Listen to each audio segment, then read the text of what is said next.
Welcome everyone to Los Libertinos podcast. I am your host, Carlos Avelad. This is Chingazos and Fire, episode 7, part 2, because I forgot to record the first one, but we'll get into that a little bit later, maybe. Our guests today are two sisters and host of a podcast called the Parenting Trap Podcast. Alex is a mother, a stay-at-home mother. She has a 6 and an 8-year-old. And Barbara is also a stay-at-home mother, and she has 2 kiddos under the age of 3. And we're happy to have them here, and happy to have them back again. And thank you for coming in. Thank you, Carlos, for having us. This is awesome. Yeah.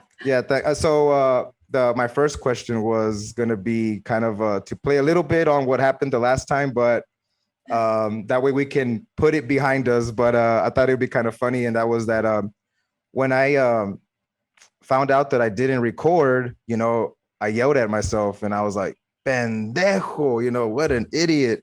And then automatically I turned to I texted you guys or messaged you guys I'm sorry, because I try to respect time, and I know we put a lot of time into that. So, but my question is, since the last time we talked, I have started practicing this, this initial reaction to catch myself before I think that my daughter's doing something bad and that maybe she's communicating something. So my question to you is, how good are you now at when somebody does something as dumb as what I did, and you have to catch yourself from saying or what was your initial reaction when I told you, honestly, what were you guys thinking? Because you guys use it it's the reactionary thing, but it's okay. It's human nature, I guess. But what was y'all's take when I told you guys that, what were you guys thinking? I mean, I laughed and I felt really bad for you because I know that you felt really bad for us. So my default mode for everyone, adults and children, is empathy. I usually try and empathize with the other person and think about where they're coming from. And so that's kind of what I did. Yeah, same here. And I we got out of it, and we were just telling her husband, because he was watching the kids, and we were like, that was such a great episode, blah, blah, blah. And then I checked my phone. I was like, oh no. I know. Yeah. So bad. Yeah. I know. Well, we both also had the thing where we thought, hopefully he'll have the time to do it again, and it'll be even better the next time, right? Yes. So and gives us another chance to chat, and that's great.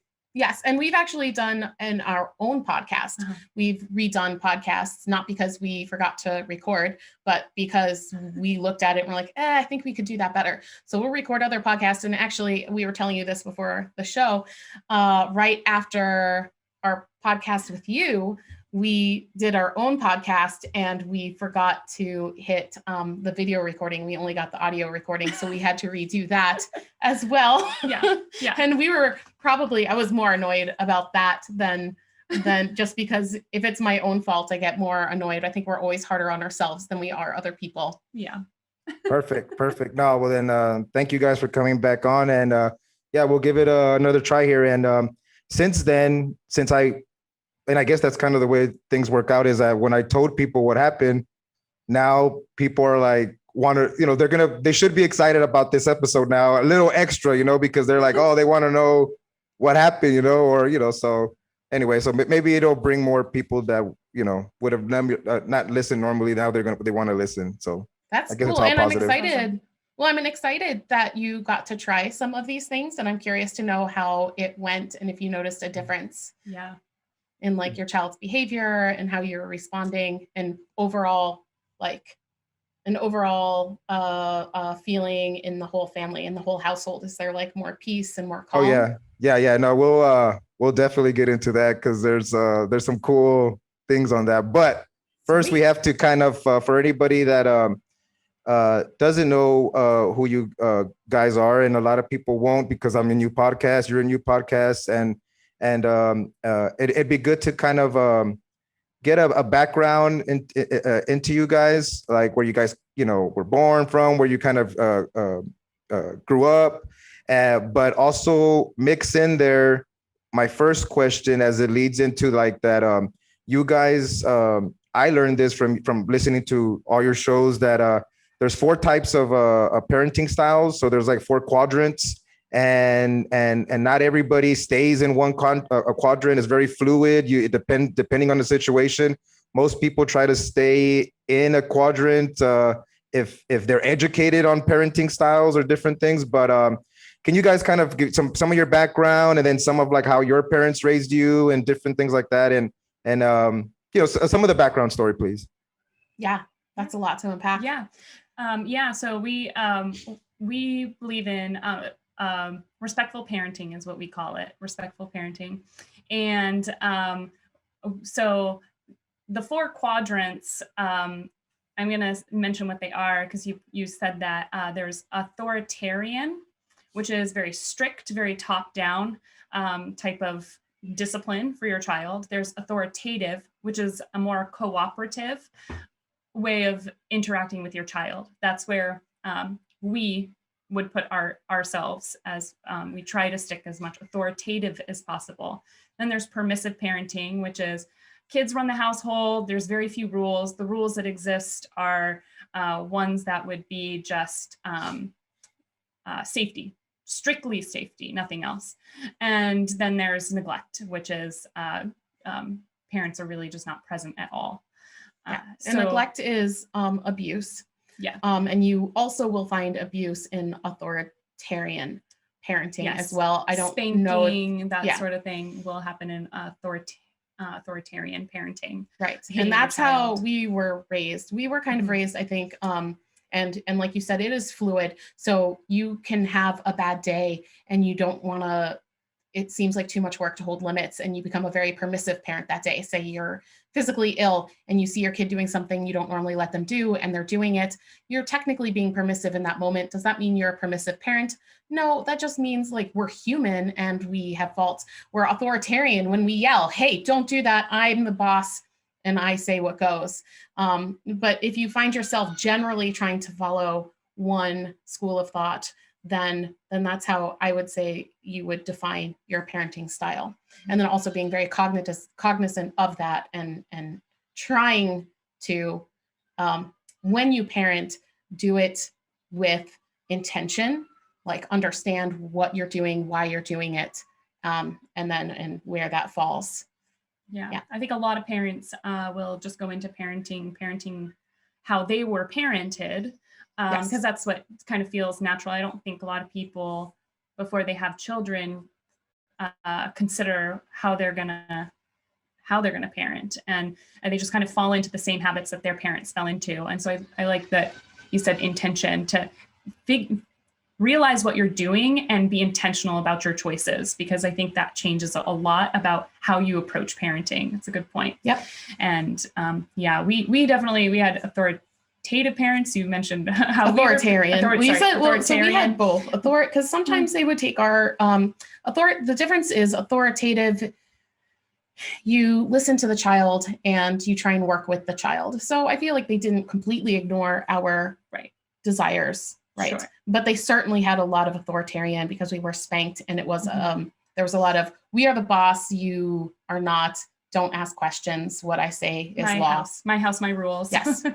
and yeah, we moved around a bunch too. So we location wise, we moved so much. Barbara was born in Massachusetts. I was born in Indiana. I'm older. So it was Indiana, Massachusetts. We've lived in Alabama, Connecticut, Ohio. I've lived in Ohio. We've lived in California, all over. Indiana. We moved around a lot. Yeah. Michigan. We go to Michigan most summers as well. Yep. Wow. Yeah. That's a lot of traveling there. That's a lot of moving around. Yes. And do your I don't know, do your parents say anything about, hey, our daughters have a podcast that's about parenting, and what do they, how do they kind of react to that? Oh my goodness, that's so funny. Yes, they have different reactions. Our dad is very skeptical. He's more old school, and he's like, kids need to be spanked. That's the problem with this youth today, blah, blah, blah, blah, blah. And so I think he sees what we do as kind of hippy dippy bullshit. Am I allowed to say that on this podcast? Oh yeah, of course you are. Okay.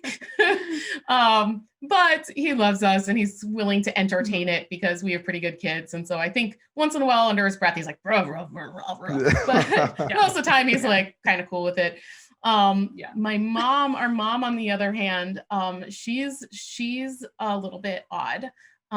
She has convinced herself that this is her parenting philosophy too, and this is what she's always done. Mm-hmm. And so she sees what we're talking about, and she'll relate to it. Oh, that's what I did. And when you guys were young, she'll tell an example of something that we did when we were younger and how she handled it the way that we would have handled it. And it's not always accurate to my memory of how that situation went. Yes, I think it's because, so this is one reason why parenting is so hard and what we're talking about is so controversial, because to say that this style of parenting has merit is also kind of saying that it's possible your parents messed up, and it's also possible if you parented in a different way that you messed up too. So you're kind of saying like it's possible that I might have done something that's not that great for my child, and no one wants to face that. It's almost too much to face. So a lot of people just prefer to avoid that question and go, absolutely not. My parents did great. I'm doing great. They don't even want to think, is it possible there's a better way?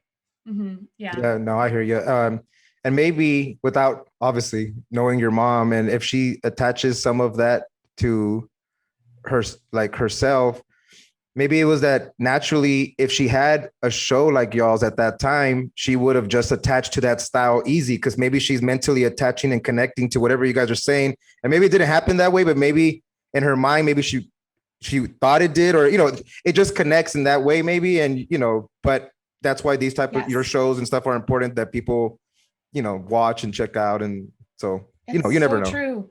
It's so true. And I told that to my mom because I remember, depends. Sometimes I call her out on it, but most of the time I just let her think what she wants to think, because is there really a point in trying to make her feel bad? And so, we can laugh at if I'm at peace with it and I realize that she did her best, she did what she thought was best, then that's okay. So when I have called her out on it, I always say, you did the best you could. And you just didn't have the resources that we did. I don't think I would have found this if I didn't have Facebook, honestly, because a lot of my parenting philosophy was having problems parenting. Like I was running into difficult behaviors with my child and I didn't know what to do. So I turned to Facebook and I went to some moms groups, and then I heard different ideas, and I kept doing that over and over and over again. And one thing that I do, I think that's different from other people, is I really like to understand the why. It doesn't mean a lot if you tell me what to do if I don't understand why I should do it. So I just kept digging until I found those answers. So you said you're the oldest, so then you got into this first, and then you were able to kind of, pass it along a little bit, or is that kind of the way it played out? Yeah. Yeah. I used to help Alex with her children before I had kids. I would watch her kids and I'd watch her interact with her children, and it made so much sense to me when I knew that you were into a particular philosophy, but everything about what I saw made so much sense, and I just picked it up along the way. And then I started doing my own deep research. And especially before I had children, I remember once watching Alex's kids. I was going to be watching them, and I was staying at her house, and she had a book. It's a Janet Lansbury book called No Bad Kids. And it's a short little book. And she was on her way home from, I think, the park or something. And I was alone, and I read like the entirety of that book. So I already knew what you were doing. And then I read that book, and it really helped connect everything for me on top of it. So yeah, I was lucky enough to adopt this philosophy from Alex. I wish I had learned about it sooner, because I did not adopt it. I developed my philosophy, parenting philosophy, slowly over time. When I was pregnant with my oldest, I read some parenting books like The Whole Brain Child and some others. And at that point in time, I remember, actually, this is funny. I remember thinking, like, am I going to spank? And I kept hearing, you can't spoil a baby. But then there's this, like, I'm a very logical person, and I kept thinking, like, okay, but when do you start punishments? Because in my mind, you always need to use punishments and rewards. So if you can't punish a baby, when is the appropriate time to do that? And I remember I asked my friend in Texas who was a nanny, and she worked as a nanny for many years. And she told me, you'll know. She said, you'll know when it's appropriate. And I remember being very confused and unsettled by that, because that was so arbitrary. Like suddenly I am going to decide when the child is capable of knowing better, and therefore we'll start to instill punishments. And then the next question is, when do you stop, right? Like, do you punish your 18-year-old? Do you punish your 21-year-old? Like, to me, like, I just would think of these things. I was like, gosh, this isn't connecting. This isn't making sense. It doesn't feel like an authentic way to relate to another human being. And it took some time. And then I finally discovered, oh, you don't actually need to use punishments or rewards at all. You can relate to your child like a human and realize, like a real person with respect, and realize that they're not capable of the same things we are. They don't have the same maturity. They don't have the same brain development. If they break down and they tantrum, it's not a behavior that needs to be fixed. It's communication. Look at behavior like communication and address the root problems. It was just a mind-blowing moment for me. And it brought my entire life philosophy kind of back in a circle, because I'm like, oh, now I feel consistent again. This makes sense. Yeah, no, I hear you. And when you said your life's philosophy, is that because you attach the respectful parenting as treating the kids as little mini sovereigns, and maybe you little mini sovereigns, knowing that you have to take care of them because they can as they're small, but that's where the respect part of it comes. And just and did it was some of your life's philosophy and politics kind of does that kind of intertwine? Because when I hear the philosophy of, or this way of parenting, there's a lot of like, sovereignty is a big word maybe for like talking about kids, but to me, I get it that way because I understand it that way. Is that what you kind of meant? That it was kind of like, oh, it was going to be consistent with your type of, I don't know, political, and is that what you meant by that? That's exactly what I mean. Yes, I've been a libertarian for as long as I can remember. And I believe in the individual and treating someone like an individual, treating people with respect. So that's exactly what I mean. Yep. It's so compatible with libertarianism. Yeah, non-aggression principle. Yep. How those two in my mind, I don't see how you can live your life by that philosophy and still spank or hit a child.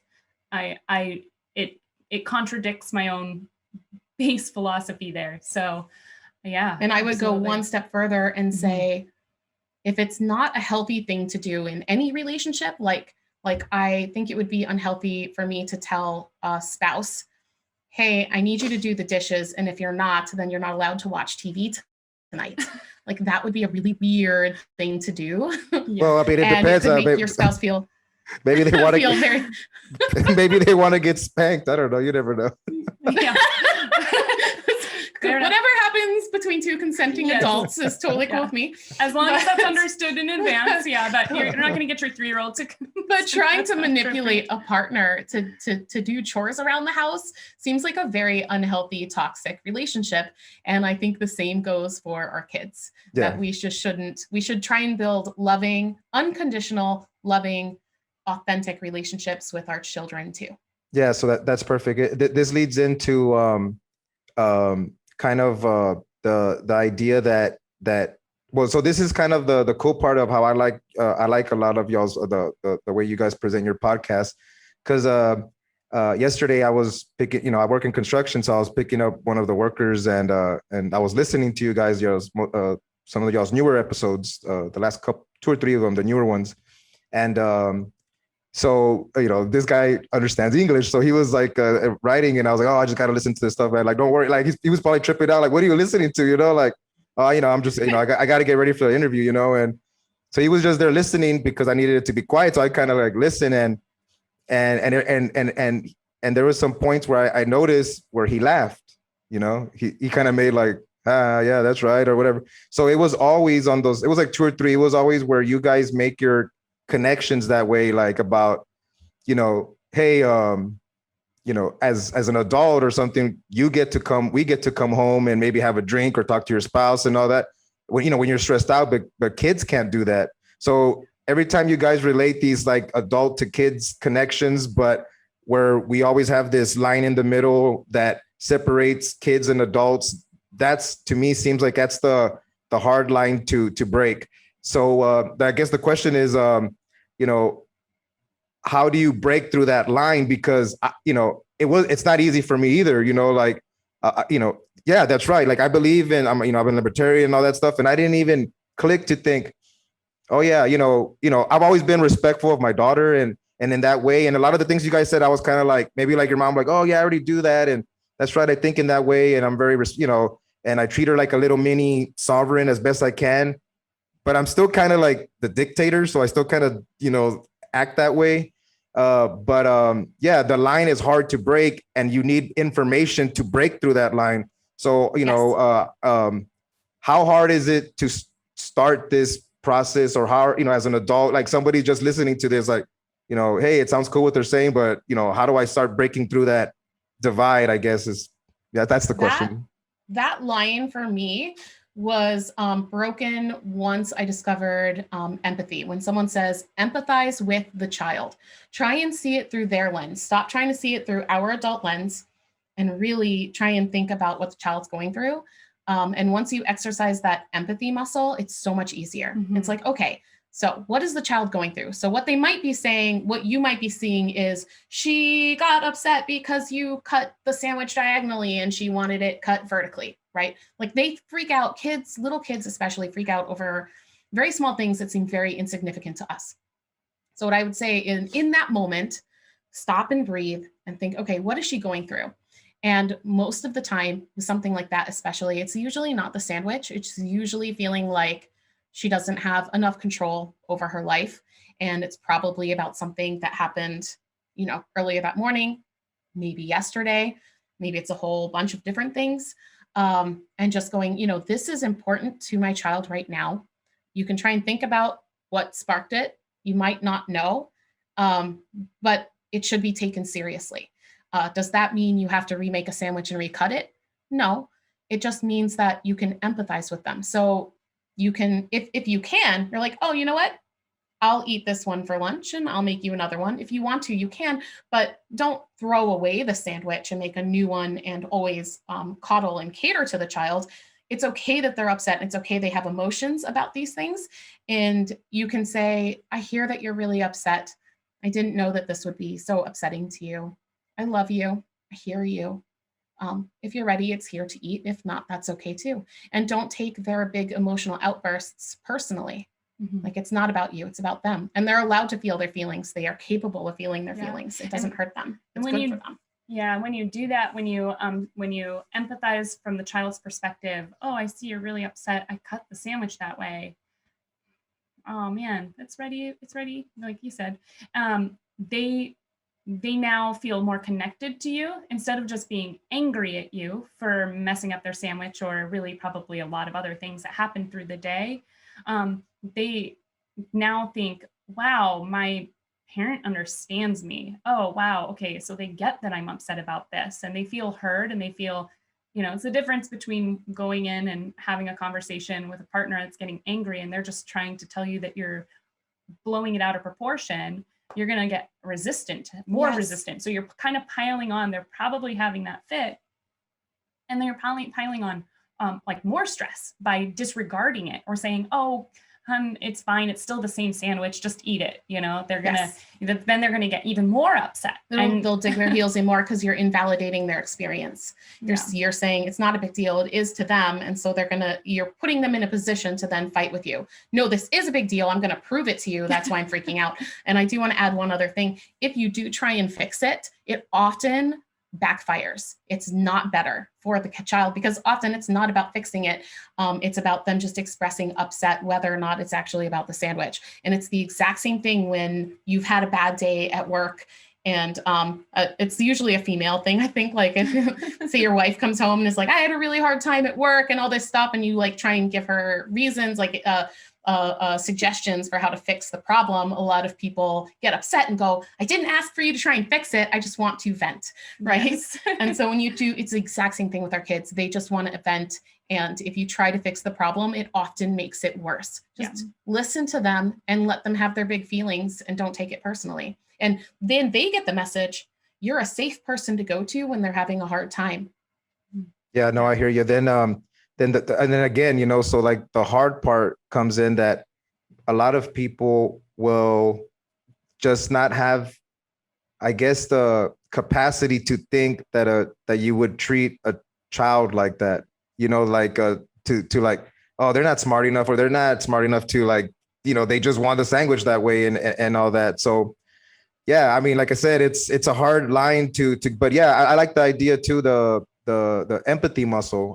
You know, so is there ways to start putting strength, you know, like how do you work on that? Like what is it, just breathing in? And then, like, to me, with my daughter, since because that's what I've been doing, is just automatically going to, it's not bad what she's doing. And when I say bad, I mean she does very, like, she's a good baby. Like she's pretty badass. Like she's real good. So, but when she does do something, I've been trying to catch myself from just automatically thinking that whatever she's doing is bad, and that she's probably communicating something about, I don't know. I guess I've just been working on not automatic, and that's been at the beginning hard, but I'm starting to work on it. So, you know, how did you guys start working on that muscle to start getting good at that? You know, because a lot of this stuff isn't easy, you know, for anybody that just comes into this, and especially if you're old school. Like I think I mentioned to you ladies, like, you know, we, at least the Hispanics, you know, or, you know, or my family and all that, we come from, like, it's just funny. They talk about it and all that. You know, like the chancla culture, you know, like, you know, throwing chanclas and playing with chanclas. For Mother's Day, several years ago, we had all the mothers it was always spread out. So we always had to go to all these events. So I unified all the mothers under this, hey, let's have this tournament where we get to throw chanclas for the moms, and it'll be fun for them. They loved it. They all loved it. And all the husbands were kind of like, oh shit, you better hope your wife doesn't win, because you know that she's gonna get you tonight with that chunk. You know, it was just funny. We're just talking shit, you know, just funny. But that's the culture we come from. So to try to shift in this direction is almost probably as hard as, you know, trying to get people to think libertarian, you know, libertarian leaning and this stuff. It's hard. So what's a good way to start this building of this muscle? That's the most important part of getting into this. Honestly, for me, I think it is because my oldest is neuroatypical. He's on the spectrum, and I tried more traditional methods. I tried sticker charts. I tried rewards. I tried punishments with him. I did. And I'm embarrassed to say that. I hate that I did that. And it made it worse. It was so much worse. The behaviors got worse. He didn't trust me anymore. Like, he would exhibit more challenging behaviors. There's some kids that traditional parenting works for, and some kids it doesn't. I would say works for. For. Like, they make it out okay. You know, they're the people, like probably most people like us, who are like, well, I turned out okay. And I wouldn't even say I did turn out okay. I think when people say that, they often are don't want to think about the the baggage that comes with all of that, because I suffer from anxiety and depression and all kinds of things, and I've heard kids that are spanked are more likely to suffer those psychological problems. So for me, it was a necessity. I just saw firsthand what damage it was doing, and it wasn't working. I had to find other solutions. Yeah. It's hard. It's so hard. And you're right. It getting into it is very challenging, because it's about changing ourselves, and that's hard to do. So I see what you're saying. And how do you do that? I mean, you practice every single day. You try to remind yourself when you're about to react, just like what you're doing, and it gets more and more natural. And that's not to say, like, I have my bad days and I'll snap, you know, I'll kind of like, okay, stop, you know, and I'll like grab a toy out of my kid's hands because I'm getting frustrated. And usually it's because I didn't do something that set my children up to to succeed. Exactly. I wasn't setting them up for success. So I can reflect on that after the fact and realize that one, what I did was because I wasn't in a good place, and that's okay. We have our bad days. And two, that what my reaction ended up resulting in usually more challenging behavior that made my day even harder. So that happens, and it's a learning experience. And that's when you get to go into the next day or the next hour. You stop and you breathe. Maybe you go to the bathroom for a little bit, take some time to yourself. If you have a safe place for your kids to be for a few minutes, and you collect yourself and you think, what can I do right now to change the situation so I'm less reactive? Yes. Try and reflect on it objectively. Yeah. Like try and reflect on those really hard moments and think like, okay, what could I have done differently? What exactly went wrong? All these things. Yeah. If it's something that's reoccurring, if there's something that's reoccurring very regularly that seems to trigger you, what can you do to change that? What can you do to prevent it? Is it, your kid keeps trying to open up the refrigerator? Do you block the refrigerator? Put a lock on it? Is it, set them up for success is like a huge thing, which you just said. Set them up for success. Try and figure out where those breakdowns are happening. And can you guys get into so your cat-child can't? Can you get into that about the setting up for success? Because so that was one that I kind of naturally kind of had, because I do that in my job or life, or everything is like, like you can kind of like, well, I play sports and all that, so it's almost like, if the person's running that way, they're going that way, throw the ball, like, you just catch them, you catch them on the front foot or catch them on the right, so setting up for success means I'm gonna throw. I gotta get you.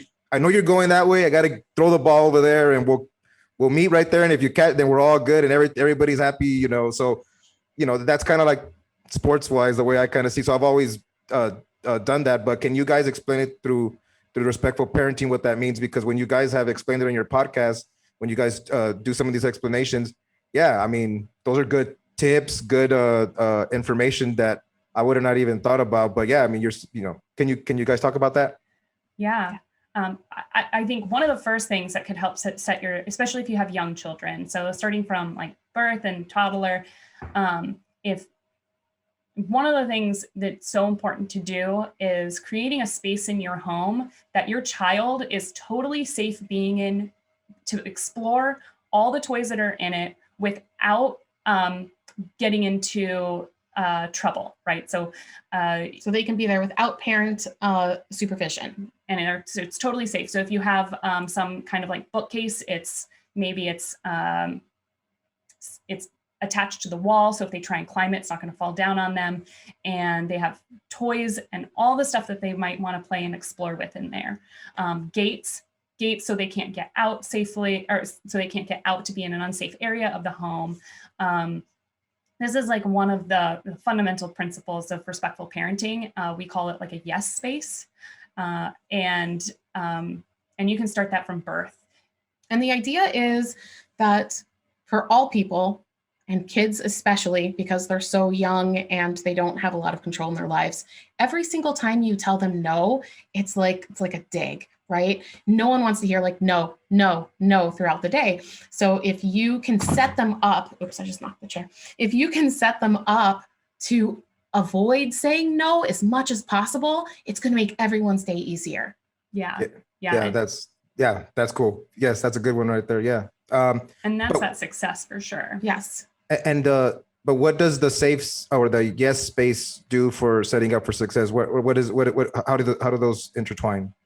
So it intertwines by now you have a place where you probably spend a lot of time in that space with your child through the day because your child wants to interact with you.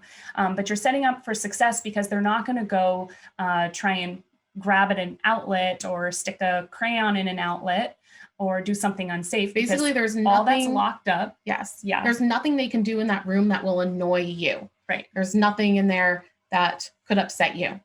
Yeah. And So- if there is something, then you need to change the space. So if they're throwing hard toys at a wall and you're afraid that it's going to dent the wall or scuff the paint, you take heavy toys out of there, and maybe you actually put them up somewhere where they can't access them for a while until they're beyond the throwing phase, but you give them a lot of opportunities to still throw soft toys, or whatever it might be. Maybe you could take the heavy stuff outside if it's stuff that's not going to break if it gets thrown. Yes. And when you do that, I would pay very close attention to the delivery.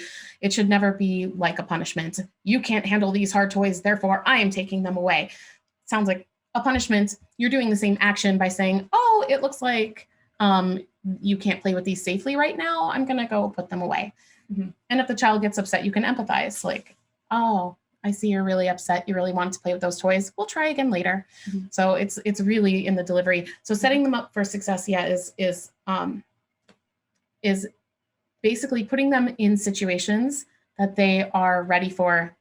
Not trying to take a 2-year-old to a movie theater if you know that they have a hard time sitting still, Mm-hmm. and not making noise. Right, that would be setting them up for not like setting them up for failure. Yeah, it can even be like you made a play date with somebody at 2:00 and your child didn't get a nap that day, and you know that it's going to be really hard to go to that play date, and it's probably going to be a struggle for both of you. Your kid's going to be overtired, and maybe you guys all had a really hard day. You can keep canceling it, doing what's in the best interest of your child. If do we really need to do this thing that I know is not going to go well for my child? Because I think we oftentimes get ourselves into things and think, oh gosh, this is going to be so hard. And sometimes we have to do those things, but there are instances that we feel like we need to, but we are not taking, we want our child to go to the play date because they're going to have fun. But if you know that they're not going to have fun, or you really suspect that it's going to create more struggle, you're setting them up for failure if you force them to do it. So especially when we're doing things for our children, and we want them to be interacting in some, with something. If we know that it's going to be too difficult, then sit back and let them do what is going to be an easier task for them at that time. Or you can try it, but when it fails, don't blame the child. Yeah. Oh, well, I learned. Yeah. Still can't handle that. Still can't handle that. Yeah. Now I know. No nap days. We just can't make. Yeah. Right. We can't do play dates in the afternoon on no nap days. Now I know. Yeah. Next time we'll do it in the morning. Hey, what's up, everyone? Thanks for checking out the show. Be sure to support our efforts here by checking out palomaverdecbd.com. It is a online store that my wife and I run, and you get 25% off by using the promo code Chingazos. And just in case you guys don't know, it's not in my nature to be interviewing people like this, but if you like what I'm putting out, just know that I'm on some CBD. I take a gummy about an hour before I know I'm going to do the show, and about 20 minutes before the show, I'll take some drops. Just takes the edge off, and then I just get into it. So if that's something that sounds like, oh, in your life you do some other stuff that might benefit you to take the edge off before you get into some shit, try some CBD products. So go to palomaverdecbd.com, use the promo code Chingazos, get 25% off anything in the store. Peace. Yeah. So I had brought up sports, so now I got to bring up vatos.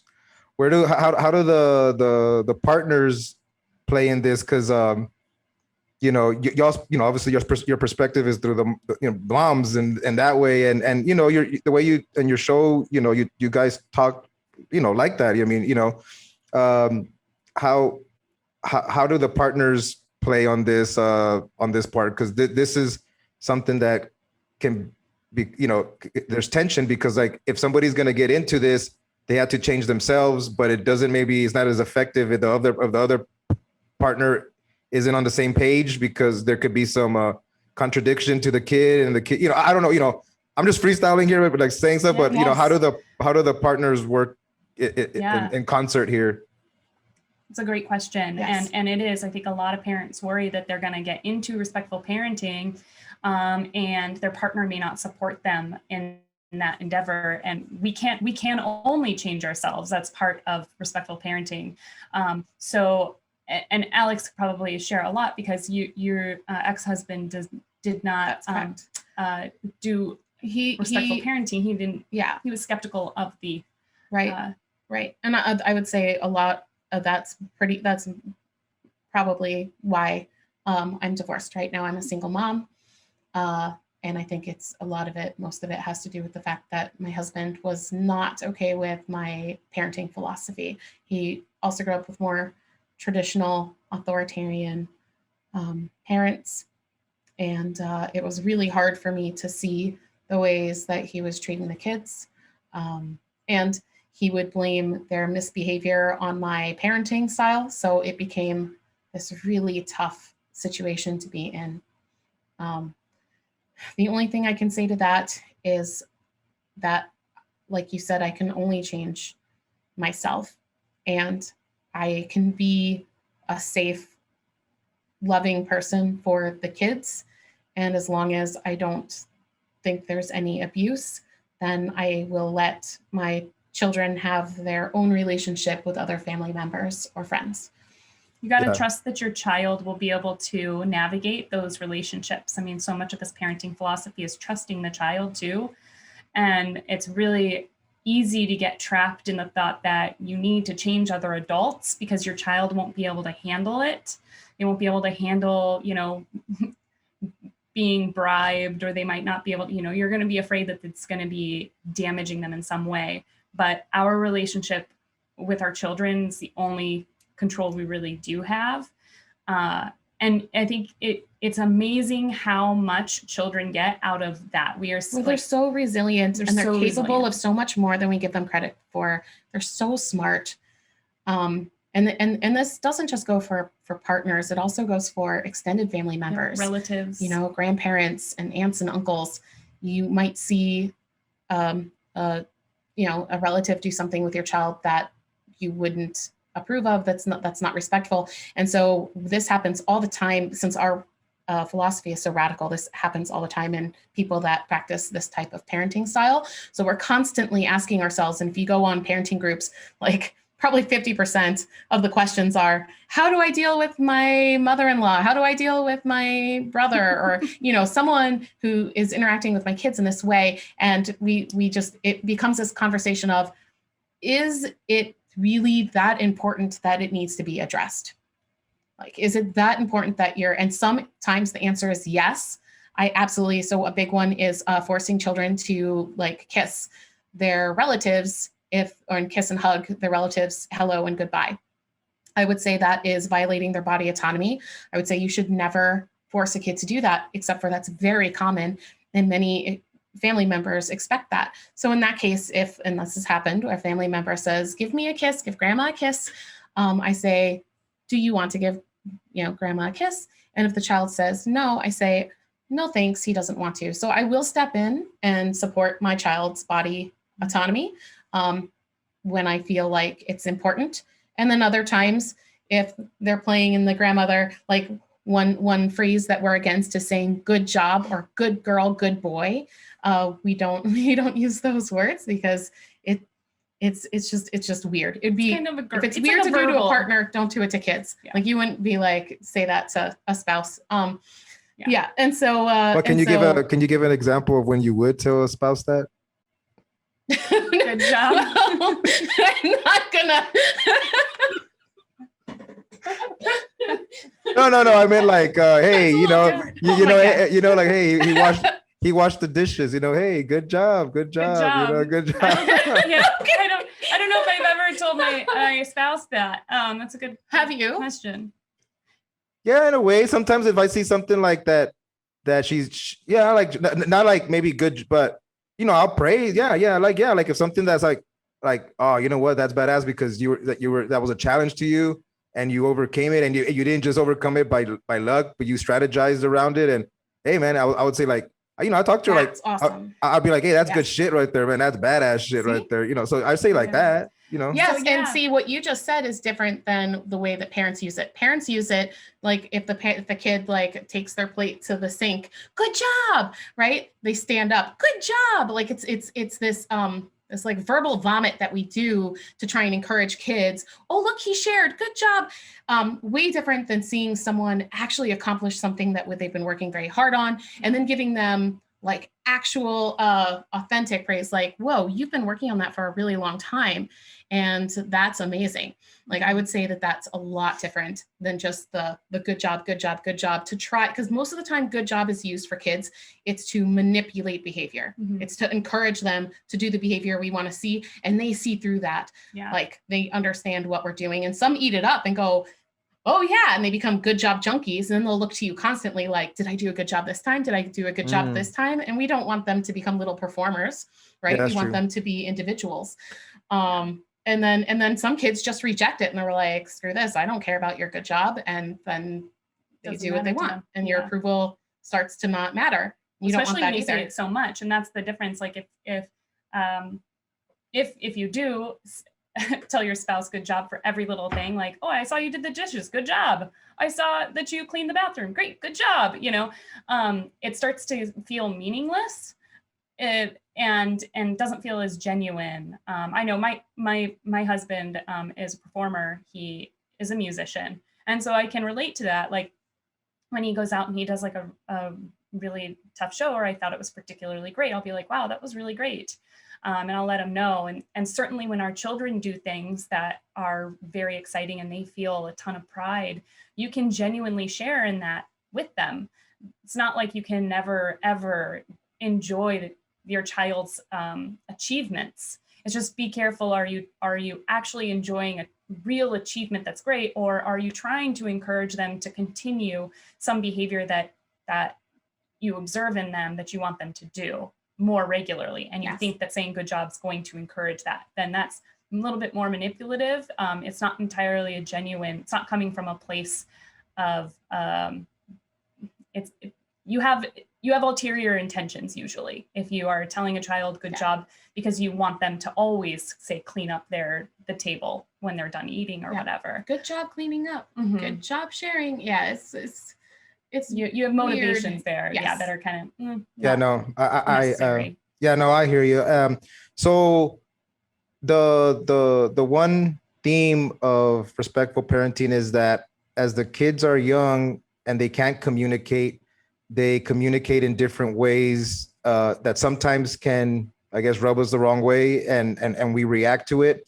But I have this vision when I listen to y'all's show that I envision like basically from like 1 to 5 year old, like that's kind of the range in my head that I'm thinking. But by 5 or really, well, my daughter's 3.5 and she communicates pretty good. Like, at what point does like their communication get obvious, and you start now getting into their character of like, hey, like, you're communicating, but it's still not right, or like some when it's, even though you're being respectful and all that, like, at what point does a communication, like, do you just excuse, I don't know what the right, maybe excuse some of it to being smaller, but at what point does communicating and this style of parenting start, I wouldn't say clashing, but start like, hey, now it's time, now we're getting real here. You're not in diapers anymore here. Now it's real shit here. You want to be a little mini sovereign? Okay, well, let's see what's up. Now we're communicating here.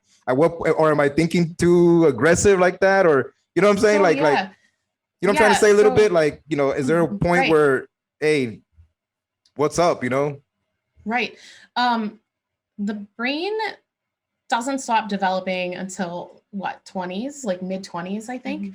And it happens, very slowly. It's not linear, and it's not like, all 3-year-olds are now capable of X. So we should be able to expect X out of them.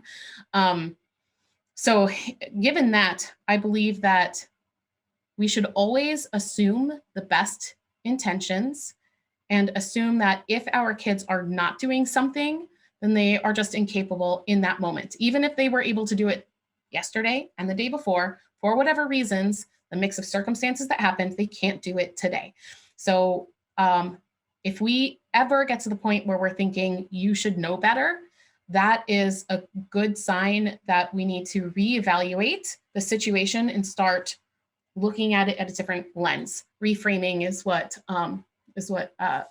Robin Enzeg always calls it. Yeah. And it's a good indication that our expectations are off. If a child is struggling to meet some expectations, because that kind of sounds like what you're talking about, then they are not really capable of meeting those expectations. And And okay, so this is good. No, I'm listening. I'm listening. This is good stuff. So reframe, and the expectation. Yeah. I mean, I'm hearing you. I mean, this is cool. I think people will like this stuff. Yeah. So another thing is, what was I going to say? I was going to say something. Expectations? No, I was going to say, we were talking maybe about expectations. No, darn it. Sorry. No, that's okay. I completely blanked. I do that too all the time. Well, we were talking about reframing. Well, look, Chuck, I'll freestyle a fun little story here that happened last night, and it could lead into the next question. And then if you come back, if you're goes back to it, then we'll go back. Oh, you got it? Go for it. Yeah. Okay. So yes, I know exactly what I was going to say. Our kids do not wake up and think, I want to piss off my parents today. Like, I really want to make their lives a living hell. They don't do things to upset us. They might do something to upset us in the moment because they're mad, but in reality, deep down, they love us, they rely on us, and they know that they're vulnerable, and they want us to love them unconditionally. So when we run into these situations where it looks like our kids are, capable of doing something and they're not doing it, or it looks like they're actually trying to piss us off for some reason, I would say that is a very good time to think like, okay, what is wrong here? Something is very wrong, and we need to get to the root of the issue, because the root of the issue is almost never, I would say it's never what's happening in that moment where you think, why is she not doing this? She did it yesterday. She always does this. What's going on here? The root of the issue is something else. And until we address the root, it won't go away. What are some in the literature you guys have read and all that, like what are some common roots that play out in children? Well, a lot of it is a lack of control. They feel like their lives are controlled. Many have to go to school for hours a day, and then they come home and then they have to do homework, and they can't play video games and watch TV as much as they want. They maybe want to play with their friends and they can't because their friends are busy, or they just can't go over there, whatever. Like, there's a whole lot of reasons why kids we expect so much out of them, and we expect them to go along with it all happily, right? I mean, the whole day is us deciding, for the most part, when we offer food, when they're going to eat, when they're going to play, what they're going to eat. Exactly. Like how just and especially young kids, which they need. It's the more you stick to a routine, the more your child will be able to expect what's happening next and accept it, because transitions can be very hard. So that's another root, is quick transitions, not giving your child a heads up before you do something. You tell a partner, hey, we're gonna be going to the restaurant in 15 minutes. I told you about that I got that reservation earlier today. But we oftentimes don't tell our child until like we're ready to get out the door. It's just like, oh, we got to get ready because we're going. But you maybe 20 minutes before you really need to do that, you should remind your child, oh, I see you're still playing with that. You have some time to finish, but I'm going to take that away in 5 minutes because we got to leave. And so many of the roots are the child not knowing what's going to happen and something just happening in their life, whether it be a whole new event, a whole new thing, people coming over to your house, people visiting. Well, and if we think about this logically, we are teaching our children that they can't make decisions for themselves and they need someone else to make decisions for them. And this is a huge reason why I love this philosophy. And I think one of the problems with why so many of us look to the government to fix our problems, because we were raised thinking, I actually can't be trusted to make my own decisions. I never have been. So that's what I've learned. I reject that, completely reject that. Yeah, no, I hear you. That's why they always use, like, the reference that the government is like well, now that the government's giving out checks, now, now the government, now it's daddy giving out allowance checks here, straight to you and all that. And there's a lot of connection. Yep. So are you saying that this type of parenting creates little anarchists? I hope so. Wouldn't that be great? Right? Yeah. How awesome would the world be if we had more like individual, free thinking, Free thinkers. autonomous people out there? That's perfect. yeah. No, I like it. And kids like will make mistakes. So when I say like, look, your kid might be upset that they can't eat candy all day, it doesn't mean that you should let them eat candy all day, but maybe one day you could, and they can learn from that. Like we shouldn't protect kids from making mistakes too. So bring it up, Candy. That was one that we talked about the last time, which my mind was blown, and I told everybody over here, they're like, nah, they don't know what they're talking about. The candy stuff about how you guys said, like, we had said, oh, we can't give Sunny chocolate because she goes a little wild. And you guys were like, no, there's a lot of studies that says that it doesn't and all that. And I told that to my wife, and she was like, nah, I don't know about all that. So that's one that we have tried. So I'll give we'll give her some chocolate, and I'll look at my wife to be like, just give it to her like nothing, let's just see what happens. And I guess maybe we didn't feed into like the Senny, are you sure? Are you ready for some chocolate? Or, maybe she didn't react that way, but I don't know either, because it could have been like she was in a good mood, or it was during the day, and there's so many factors.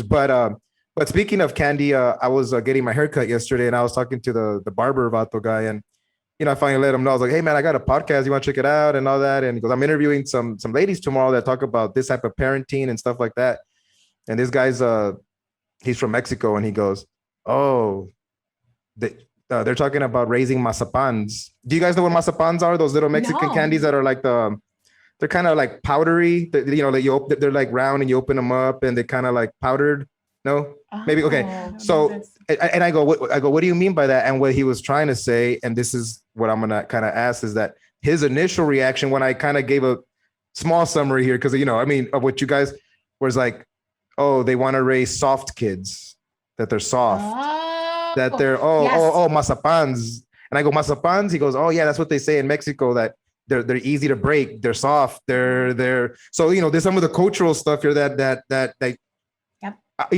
people that listen to this, and now that I'm saying this, they're gonna be like, oh, Masapans, yeah, it's gonna all connect here a little bit, and so I don't know. I mean, what is there any merit to that kind of stuff, or not really? It's just a way people think.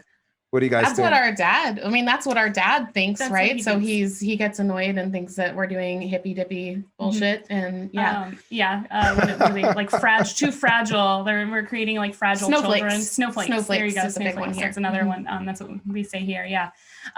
There's really no evidence to suggest this way of parenting creates snowflakes or soft children, because we're not protecting them from mistakes. Yes. You should not shelter them from life. They should be able to make mistakes.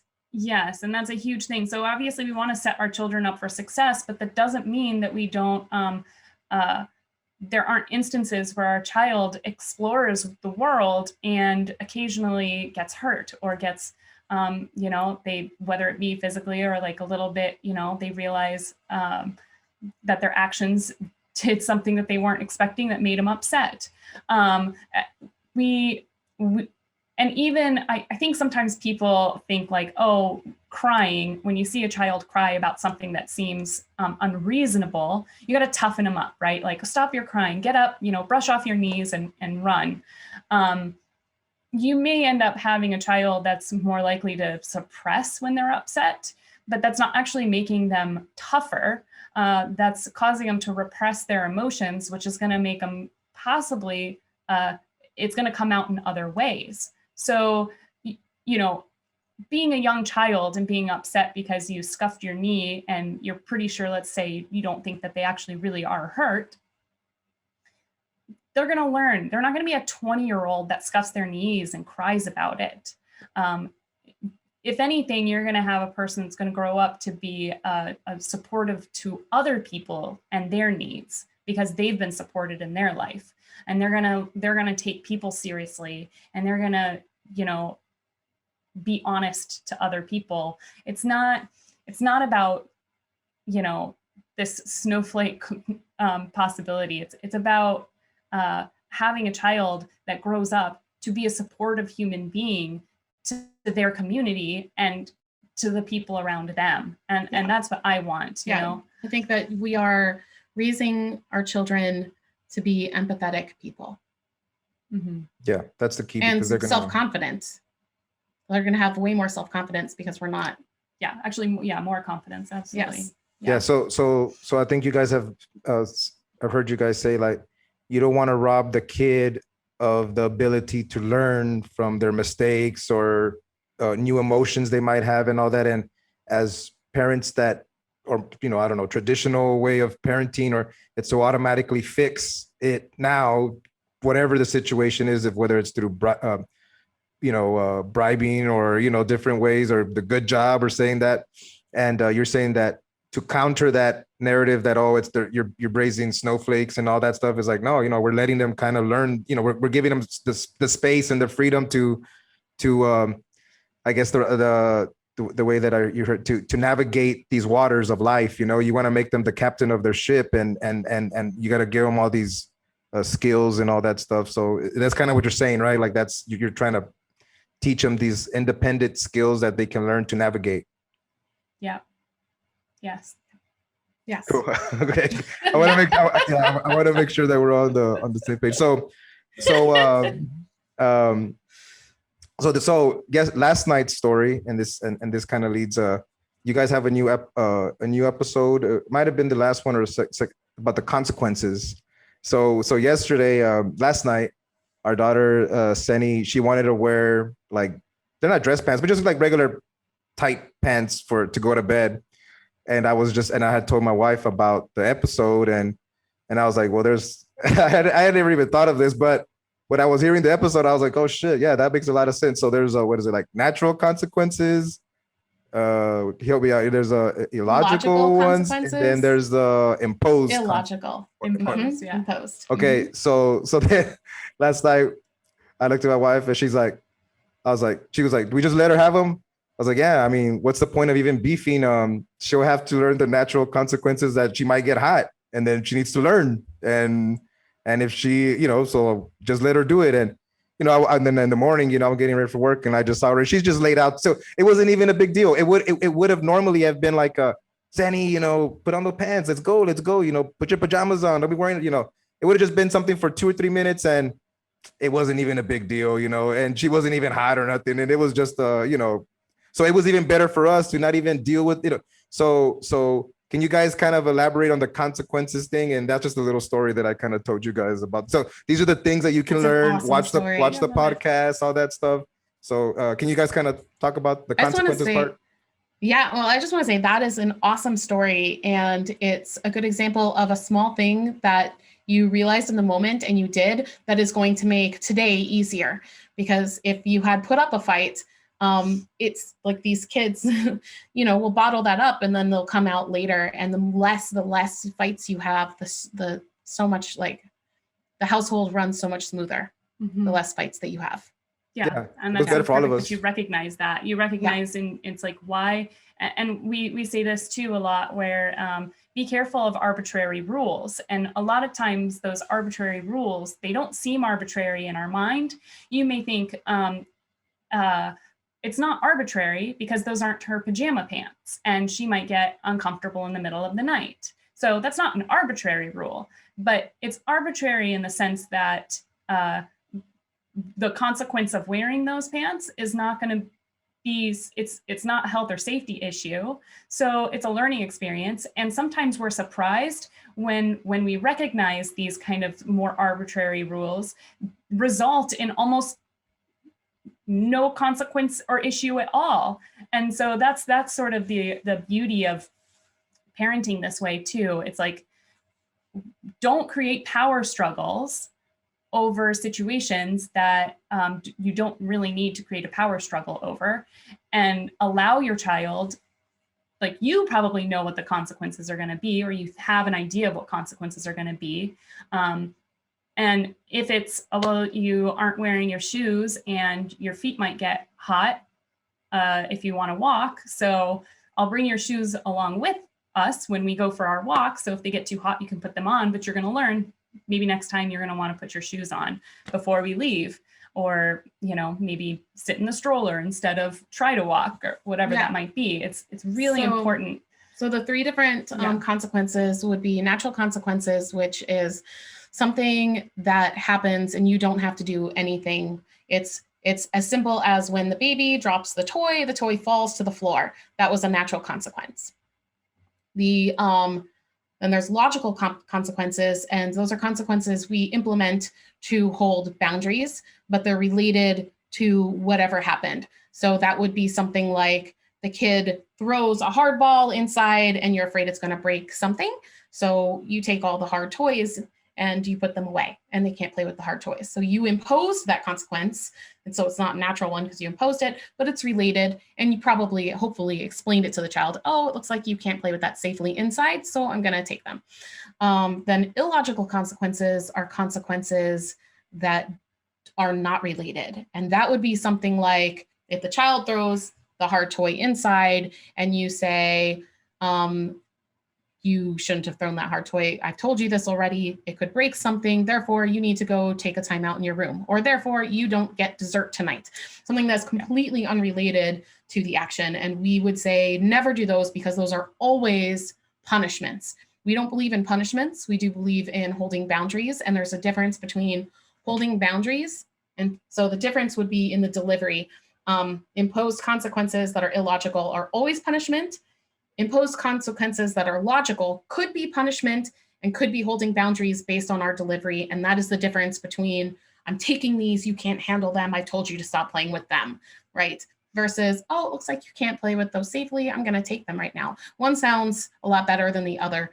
And we are for the more empathetic route and saying it in a holding boundaries way, not in a punishing way. Yeah. And parents oftentimes, this is a really common one to misuse because parents will have this thing in their head, well, there has to be consequences for my child's action. So let's say your child, and they'll say natural consequence when they don't mean natural consequence. So let's say you see that your child's drawn on the walls and they used crayons all over your walls.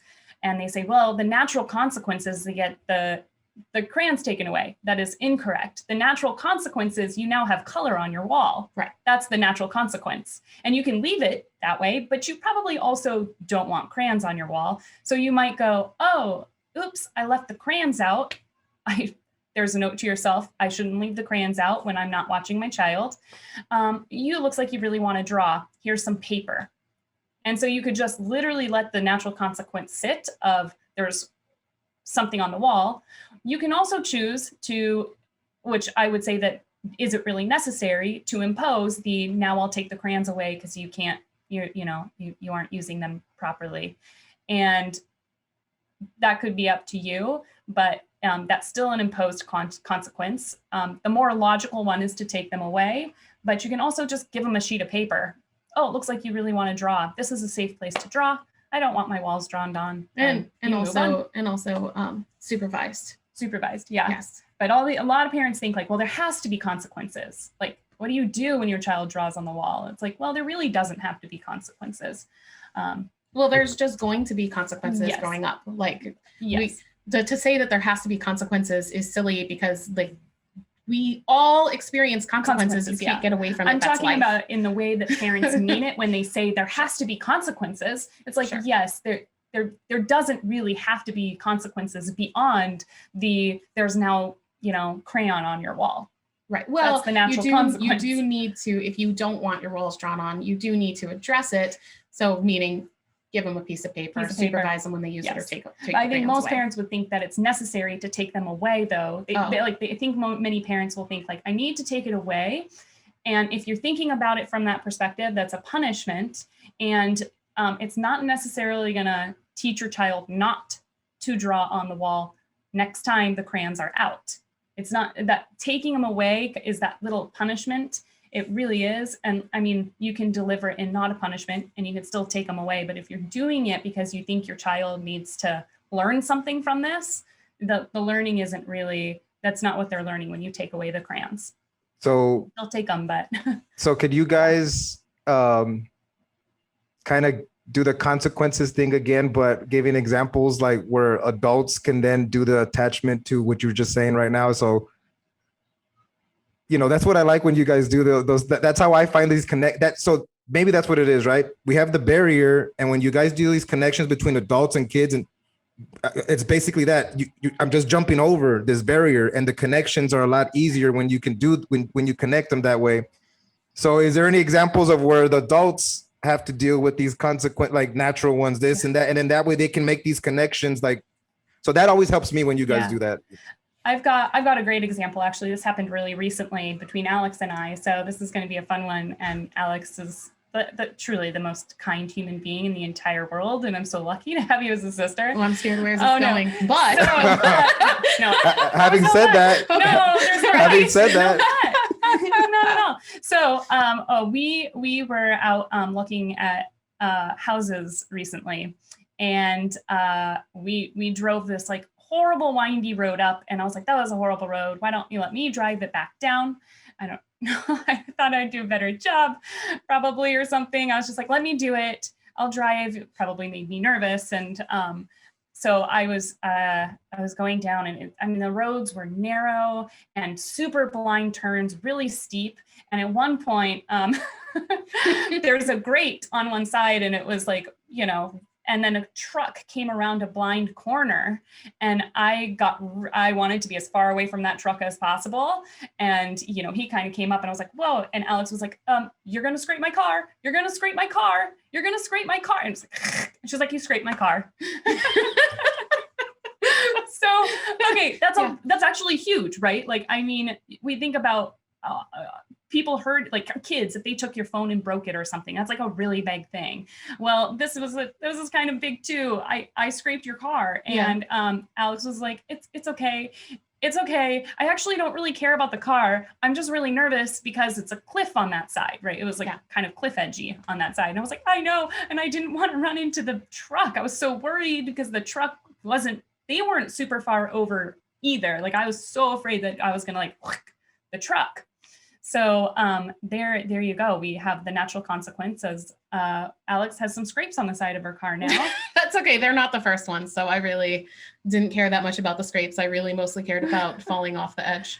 Yeah, which we safely made it back. The consequences of that would have been way more dire if I had driven off the cliff, which I thankfully did not. Right. But there you go. Alex didn't need to punish me. She didn't need to she surprisingly wasn't mad at all. And I can even understand being a little bit irritated at somebody that's driving recklessly my vehicle and scrapes it up.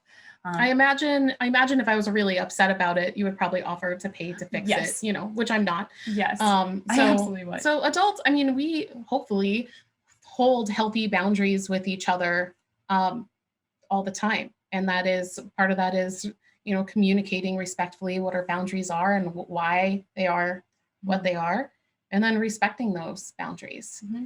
Yeah, and we know accidents happen. So when it happens with your child, I think one of the other things that can be so difficult is some of the stuff can look intentional from your child. So your child might grab your cell phone because it's like laying somewhere, and they throw it in the toilet. Whether they knew what was going to happen, they might not actually understand that it's going to be destroyed, but they might understand it's going to be destroyed. There's something there that they're doing it for, not to destroy the item. And I think that's where we start to feel different about these kinds of consequences of how we might treat adults versus children. And but that's what's unfair, is our child doesn't have the brain development and expertise to explain everything that's going on in their lives that's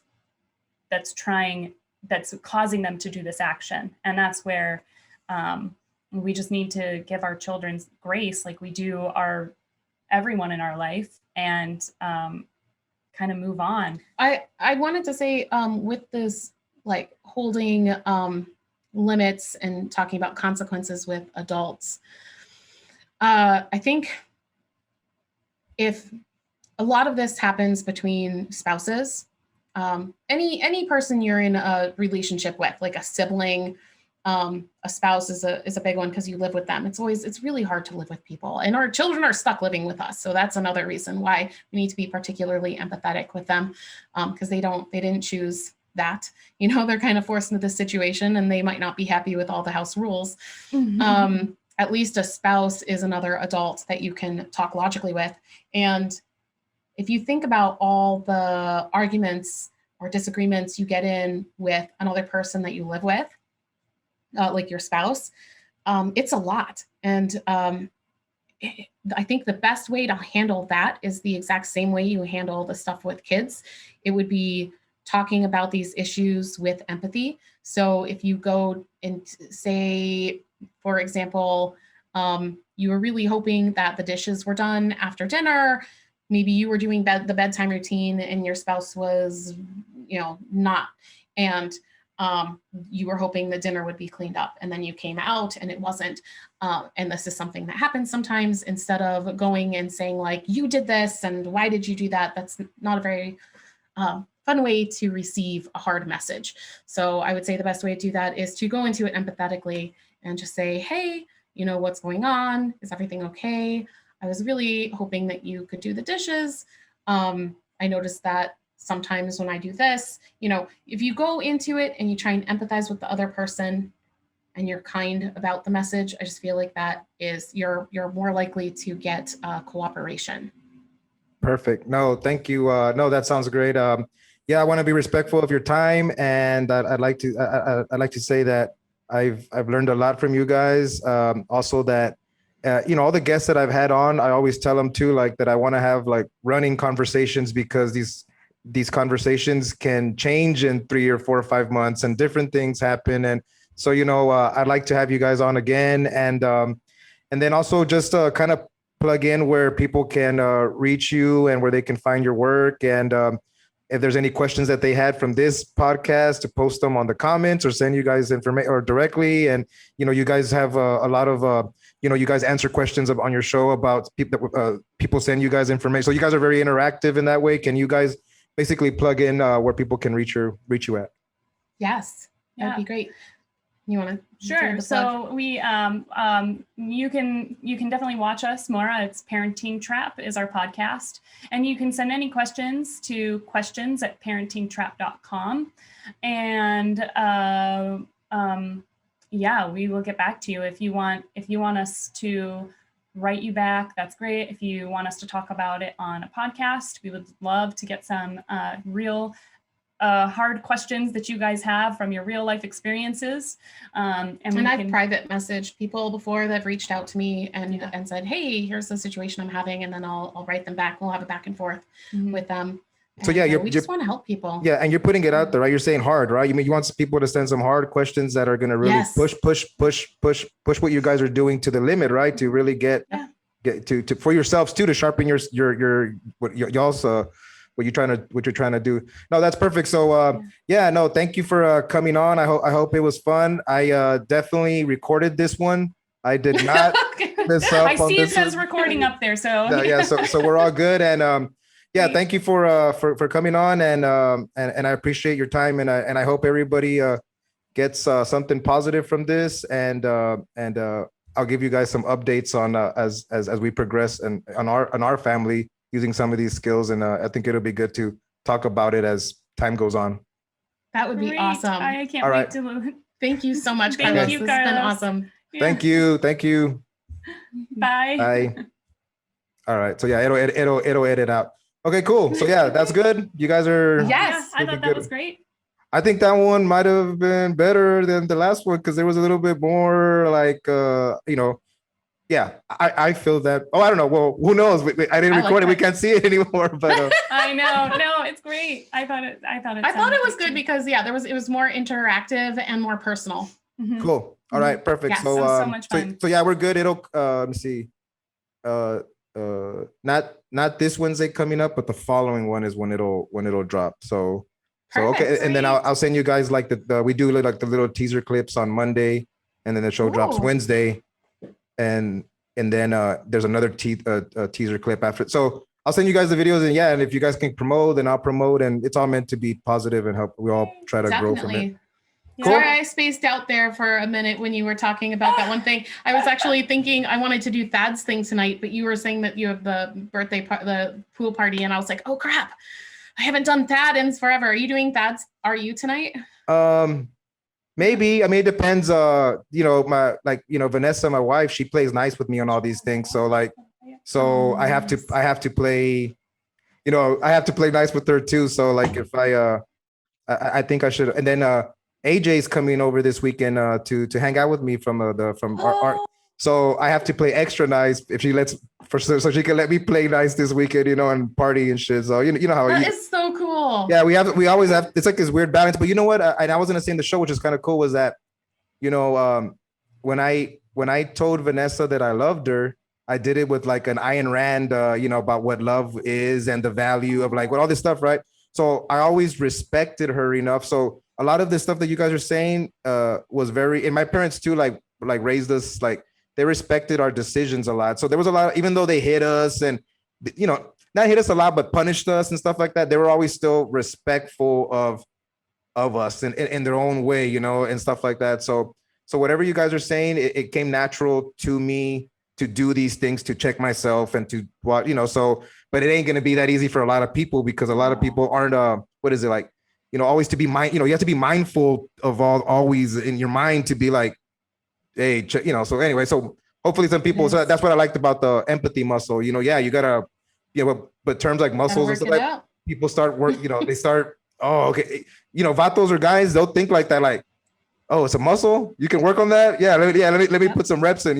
So that's the way they think. But anyway, so yeah, we can talk again another time, and I think it'll be cool. And hopefully you guys get some new viewers or something like that, right? Yeah, perfect. That'd be great. Yeah, thanks Carlos. All right, later. Bye. Bye.